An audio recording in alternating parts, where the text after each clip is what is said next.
So 6 celebrities from the UK, actually, correction, 5 celebrities from the UK, one imported from my country, Australia, put their bodies on the line to test out what junk food will do to their bodies over the course of 21 days.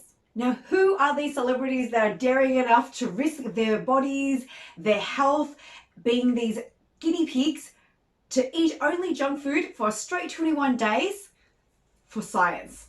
To be honest, I don't really know all the celebrities in this show, but I do know one. Hello, my lovely people. Welcome to my channel. My name is Janet. Today, we are going to be talking about the 21-day junk food diet experiment run by Dr. Michael Mosley, a British television journalist producer who has worked for the BBC.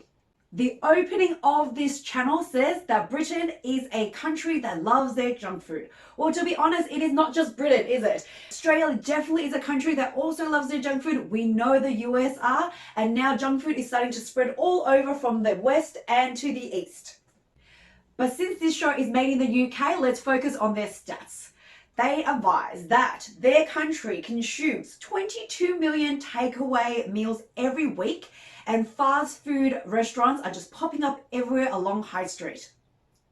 So in this program, 6 celebrities or 6 famous faces, especially famous to the UK, have agreed to put their bodies on the line to go through this experiment of eating only junk food that is prescribed by the doctor for 21 days straight, eating nothing else but these foods.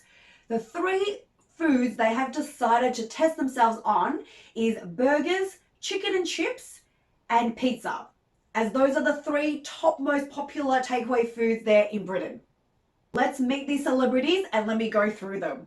We have the UK chase mastermind and barrister Sean Wallace, politician Nadine Dorries, actress Hayley Tomato, I could be saying all their names wrong, so correct me if you like in the comments, 6-time Olympian Tessa Sanderson, TV personality Hugo Taylor, and the one celebrity that I do recognize, our Australian import, the man in the 90s that was known to all teenage girls and maybe boys as Mr. Abs himself. You can see him in magazines back in the days, which in Australia we had these magazines called TV Hits, posters of this celebrity pretty much in nothing else but jeans and a vest and his abs. I am speaking about, of course, Mr. Peter Andre. The man with the one hit, or maybe a few more hits, but the most well-known hits that he is known for in Australia is his first one called Give Me a Little Sign. Was I a fan? Yeah, I guess so. Definitely of the song for sure.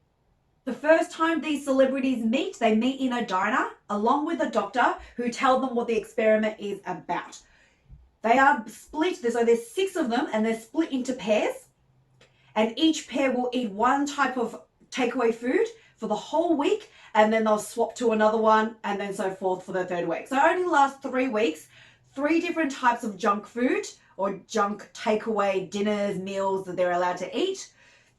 So one pair might start with burgers in week 1, move on to pizza in week 2, and then eventually to fried chicken and chips in week 3. Regardless of which food type you start with, eventually by the end of the experiment, you will be eating 3 weeks of just these 3 types of junk. Not only are they just focusing on these 3 junk food types, they are told they're going to be eating double the calorie intake and see what that does to their body. Because obviously in most countries that are starting to have this obesity, weight gain epidemic that's coming through, most of us are eating more than the calories that we need for the day. Prior to the experiment, all 6 celebs go through a vigorous sort of testing of the bodies, from not only how much they weigh, what their blood pressure is like, what their sugar level and insulin is like, and they even go through MRI brain scans because they want to see throughout the experiment not only what this does to your waistline and your weight gain, but how else does it affect your body, from your sleep to your brain waves to your gut health.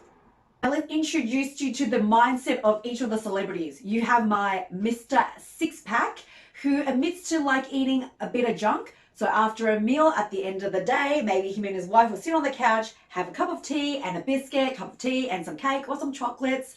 And he loves to indulge in it, but he does work out 6 times a day. And he basically thinks if you can do enough activities, it sort of can balance itself out. Then you have the MD, Nadine, who relies on a healthy diet and exercise to keep her mind sort of alert so that she can present in parliament and make her speeches and just become a public figure that seems like who's really switched on. You have the actress Hailey, who is diagnosed with irritable bowel syndrome, or to be shortened for the rest of this summary, IBS, just so it's easier for me to speak about it. And she manages her symptoms though quite well by continuously eating a healthy meal. You have Sean Wallace, who relies heavily on his brain, not only on the chase, but also as a barrister. He does admit to being a food junkie, but also is very active, much like Peter Andre, and sort of balances that out with his exercise. However, he is a man that has history of type 2 diabetes in his family, and therefore is probably a little bit at more risk of getting that disease than the other celebrities. You have Olympian, 6-time Olympian Tessa, who is one of the older celebs in this experiment at the age of 62. And she is obviously very fit and healthy even for her age, and she looks amazing for 62. And she is a firm believer that eating healthy is so important, especially in the family, because your kids rely on what you teach them in order to stay healthy and well. And then you have the Gen Z, the youngest in the group, Hugo, made in Chelsea star. He's a health food fanatic. I would say even a little bit on the modern age hippie side, who you can tell is very apprehensive about this experiment, doesn't really want to be outside of his comfort zone, and eating something that he doesn't really love eating is something that's going to definitely test his mindset. All right, so let's come to week 1. They've all gathered now in the diner. They're going to eat their first meal together. The pairs have broken off and been given what type of food they're going to be eating for that whole week, and they eat their meals. Peter Andre, Mr. I Love Junk Food, eats a burger and says, listen, I can eat more. I hasn't even hit the sides yet. And everybody has a laugh about it. And then you have, in contrast, Hugo, the young Gen Z, the little hipster, the little hippie, who already thinks that eating this junk beige food makes him feel dirty. And he's already having avocado withdrawals. The clip goes through, we're going through week 1, you see all the celebrities eating the food they've been allocated beigey. Some looks delicious, some look like your typical takeaway food that you'll get at your local takeaway shops. Peter Andre, I tell ya, is thriving. He is loving this experiment, although his doctor wife is not so pleased. She has banned him from eating the food in the kitchen and the bedroom, apparently. I don't know why Peter Andre is eating burgers and chips in the bedroom, but each to her own. Because she says it just smells and stinks up the house, which is true. If you're not eating it, maybe it tempts you, so therefore he's been banned, but he's definitely loving the experiments. Again, then we cut to Hugo, who is looking miserable, who's being mocked by his friend who's in the room, who gets to eat a healthy meal while Hugo has to eat his so bland pizza. And even quotes the Dalai Lama, who says, too rich food makes you sick. Oh my God, Hugo, you are so wise. Quoting the Dalai Lama. But he wants to tell the nation that he's doing this for the nation, sacrificing his body for science. Thank you for your service, Mr. Hugo. But unfortunately, after just a week of eating pizza, it's proving to be too challenging for Hugo. Calls up our doctor and he tells him he has spoken to a psychologist. Eating all this beige food and not being able to eat the food that he loves is causing him anxiety, pushing him way too far out of his comfort zone, and he has to drop out. So on the video conference, obviously the doctor is disappointed but thanks him and gets off the call. Hugo then turns to the camera and complains that the conversation was ended so abruptly. Got no sympathy or empathy from the doctor, felt like he was now just being disregarded. But honestly, it's been a week. Your body is quite healthy as the youngest person in the group, and you did commit to the experiment, Hugo. So you can see why the doctor is now disappointed, because now it's one less test subject that he wanted in the group for the variety. But, that's how he is. My little precious flower, Hugo. And even Mr. Peter Andre makes a little bit joke about it. He says, the clue was in the name though. It was not Hugh Stay, but Hugo. Nice one, Mr. Abs.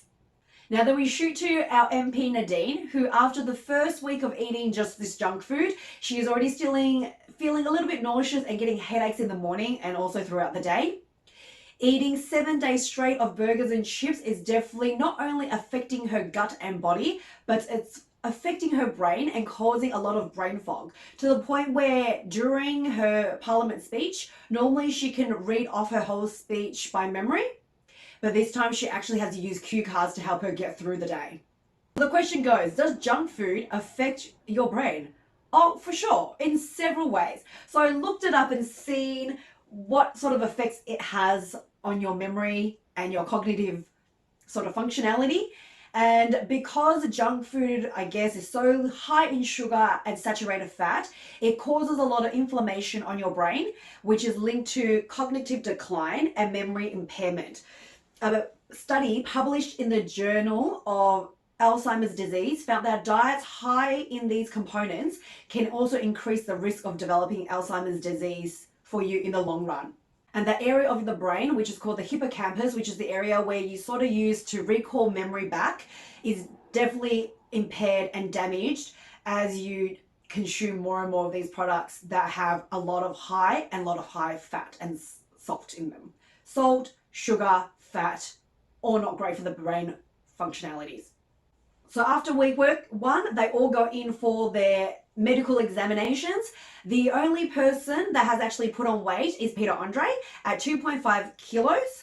Other people's weight have not really changed that much on the scales, but they are feeling like their pants are definitely tighter. They're feeling more bloated in the stomach. So by circumference measurements around their abdominal area is definitely changed from the start.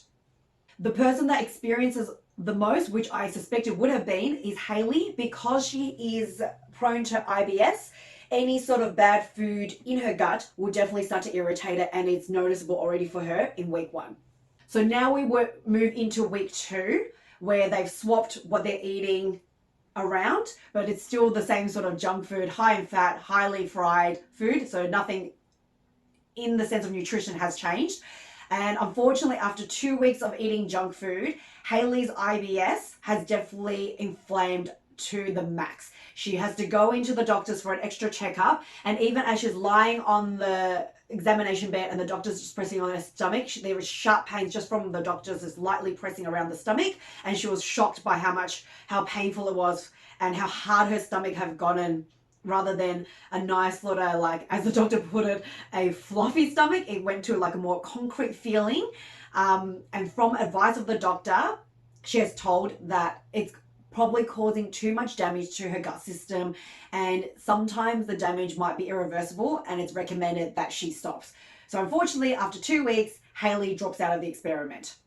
Not only are they getting irritations in their stomach, in week 2, you see that a lot of the celebrities are tossing and turning in their beds and their sleeps are getting affected. Instead of having like longer deep sleeps, they might be waking up more frequently during the night and not feeling as well rested as they were before. They monitor the sleep patterns of each of the celebrities. The one person that's been affected the most is Sean. He has the most disturbing data out of all the celebs that are still in the experiment. And the doctor points out that during the night, he has moments where he actually stops breathing for about 10 seconds, which is an indication of sleep apnea, where the body just actually stops breathing, which is not great because your brain needs oxygen, especially to the brain. And as it's pointed out, having a junk food diet or a diet that's high in sort of processed fats, sugar, and salt will affect your sleep patterns in the long run. So I looked this up as well, and to see what sort of effect junk food has on your body when it's sleeping. So firstly, obviously having junk food that is high in sugar, you have these blood sugar levels that spike and fluctuate throughout the day. So you'll get levels of really high energy and then you'll crash really quickly. And because of that up and down and insulin just being unbalanced throughout the day, it can also flow into your night times and cause you to have more times where you're awakening and therefore reducing your sleep quality because you're not in that deep sleep for very long. The other thing is eating such high fatty and salty foods and having bloat and discomfort in your digestive system definitely will disrupt your sleeping patterns, or also will disrupt you getting into sleep while you're lying there and you're feeling bloated and uncomfortable in the stomach. Also, eating junk food does affect sort of serotonin and melatonin in the brain. In the brain, you need serotonin is a precursor to melatonin, which is a sleep hormone, which helps you sort of get better deep sleeps and helps you sleep, in a regular pace. But eating too much of those high saturated fat food will definitely cause an imbalance and disrupt your sleep cycle as well. So all in all, definitely not great, especially if you're someone that suffers from bad sleep anyway, or you have problems having deeper sleep. Adding junk food on top of that will definitely elevate that situation. All right, so now we've worked moving into the final week, which is week 3. At the start of the week, you see Olympian Tessa wake up with a killer migraine, just this uncomfortable feeling, tightness in her brain, and she's talking to the doctor about it. And even the doctor is a bit concerned, considering that she is such a tough woman, she normally doesn't complain, and for her to say something about it, it must be quite serious. So therefore, she's sent to the doctor for an extra checkup outside of her normal weekly checkup to see what is up. They do a blood pressure test on her and notice that her blood pressure is elevated to the max, higher than the average person should have at her age, higher than her levels than it was at the very start of the experiment. The high blood pressure definitely probably is a reason why she's now waking up with these migraines. And because at her age, having such a high blood pressure, they are concerned and they ask her to monitor her blood pressure for the next 2 days. And because that blood pressure level does not go down, they tell her it is best for her to also stop the experiment. So unfortunately, that's another one that has to drop out. So now we're on to just 3 celebs that have still stayed in the experiment. You've got Peter, Sean, and Nadine.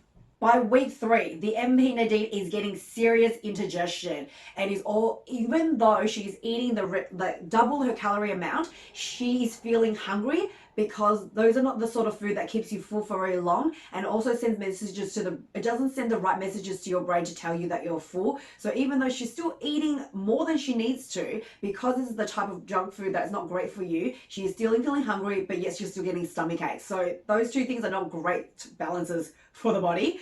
On top of that, they do a test after week 2, and they've noticed that she's getting extra bloating and sharp pains in her stomach, just above her stomach. And they tested that the bacteria now that's appearing in her gut is at the same level as someone that has bowel disease and on their way to bowel disease, which is quite alarming considering to the doctor that this has happened so quickly after only a few weeks of eating junk food. Sean, the barrister, the chaser mastermind, is also struggling like Nadine did in week 1 with his cognitive function. Someone who is full of knowledge and knows so much great trivia fails to perform just at a local trivia night and misses out on a few basic questions that he would normally be able to recollect back in his memory. Could not remember it that night because he's got so much brain fog happening from eating all the junk food, and probably because having so much disrupted sleep now from the junk food disrupting him. The food that he's eating after just 3 weeks has messed up his sleep patterns even worse, and now he's in full-blown sleep apnea, which is not great, especially at his age, especially with his medical history with his family, and it's increased the risk of heart attack and stroke for him. Now, the person that have obviously enjoyed this experiment the most is Peter Andre, who's loving you can see him sitting there enjoying and loving his Hawaiian pizzas. But even after 3 weeks, he is now starting to feel the effect of the diet. Maybe because Peter Andre was always at a healthier sort of set level, like he's only 46, he's always been fit, he's always looked after his body, so therefore maybe the effect took longer to sort of affect him, and he's still working out, which sort of does help to counter it a little bit, but just after 3 weeks, that food is still catching up with him now, and he's noticing that he's getting also stomach pains like everybody else. He's getting that bloat and discomfort in his stomach, but his energy levels is really low. For him, when he has to perform in front of people with all the adrenaline, with all the screaming fans, he gets lifted and it kicks him into high gear of energy. But you see him performing and greeting his fans, and he's just flat and he doesn't have the energy to sort of keep up. And he even says that if he had to perform that night, he didn't know if he could lift the energy because he was feeling not great about himself. The other thing about Peter Andre, the fact that he loves all these junk food and he's prone to eating it anyway before the experiment, but just not at the quantity that he's eating it at now, the doctor is worried that he might actually have an addictive notion to junk food.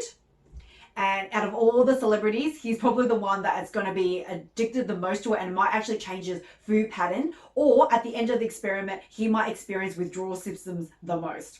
So again, I looked it up. Can you get addicted to junk food? I think most of us know that the answer is yes, because of how the brain processes fat and sugar together and sends that little like high lift in your brain that just sort of, and we know how addictive sugar is. Now mix it with butter, your brain is definitely going to be like, I want more of that. So looking at it, eating junk food, it releases dopamine, which is like this happy drug in your body that makes you get so high while you're eating it, and therefore your body craves it more and more and stimulates it, and therefore you just keep going back to it because it's like a reward system. So you eat it, you feel great, so you want to eat it some more, and you've now trained your brain to associate this high with eating that junk food, so therefore you're more likely to go back and get it. Then because you're getting these dopamine hits from these rewards, your body is more likely to keep craving it because it's remembering the feeling that it had when it had it. So therefore, it's going to go back and eat the junk food again because it's looking for that high again. Similar to what it feels like, I guess, from people that take, substance and drugs where they get that high feeling. Sugar and junk food does that sort of same effect for you in the brain. And then there was a research done on animals for rodents, and it showed that like a diet of high sugar and high fat diets can produce addictive personalities in them. So rats given excess sugar foods exhibit binge eating behavior and signs of withdrawal when the sugar is removed. So you sort of transfer that to human studies, and that the brain sort of responds in a very similar way to high calories food, that when we eat high calories food, this can mirror this response to an addictive drug. So you come to the final results where the doctor, Michael Mosley, gives you an update of what it's done to people's bodies. I mean, at no surprise, we know that eating junk food, especially for that long and only eating junk food, is going to wreck your body and it's going to harm not only you physically on the outside, but also on the inside. But I guess they're doing this extreme experiment because there's a lot of people out there that do eat a lot of junk food for every meal, and rarely do they eat some greenery or some food that isn't beige or deep fried and high in salt, fat, and sugar. So MRI scans done on their brain, it showed that Peter Andre might be high-wired to be addicted to junk food. Out of all the celebrities, he gained the most weight with 3.4 kilograms, but none of it actually was around his stomach area or around his body, which means that the doctor said that probably all the weight gain is fat around his organs, which actually is more dangerous because now you've got all these fat surrounding your organs, so they're not functioning as well as they used to be, and that's more of a risk than actually if it just appeared on your body. Nadine's 3-week diet experiment has definitely affected her gut health. She has gained extra weight around her stomach area. As you can see in some of the videos, she can barely even do up her pants anymore in just 3 weeks. Sean, who's obviously the active guy who's highly intelligent, has discovered that no amount of exercise can actually outrun a bad diet, and he is now close to being at risk of type 2 diabetes just by being on junk food experiment for 3 weeks, and he now has sleep apnea. For the average person that do not have availabilities of these tests on their bodies to see what it's doing to their internal organs, to their blood pressure, to their insulin, most people won't see the effect until it starts to add to their weight, which, as you can see from the experiment, a lot of them didn't gain the weight, but it still affected them internally and affected their health. And by the time for an average person where their signs of these bad food is actually coming outside externally to be seen easily, you might be at a place of your body where it's already damaged. Of course, if you start eating well, you can reverse these damages, but why try to reverse when you can just maintain the body that you've got now? So I guess in conclusion, as we all know, we live in a world where there is junk food. We're going to indulge in it, but try to reduce the amount, be conscious of what you eat, try to balance it out obviously with exercise, with fruit and veg, and just see junk food as a treat for sometime soon, as the Cookie Monster will say. If you enjoy these type of videos, as always, please let me know by liking it, leaving some comments below, and I will see you next time.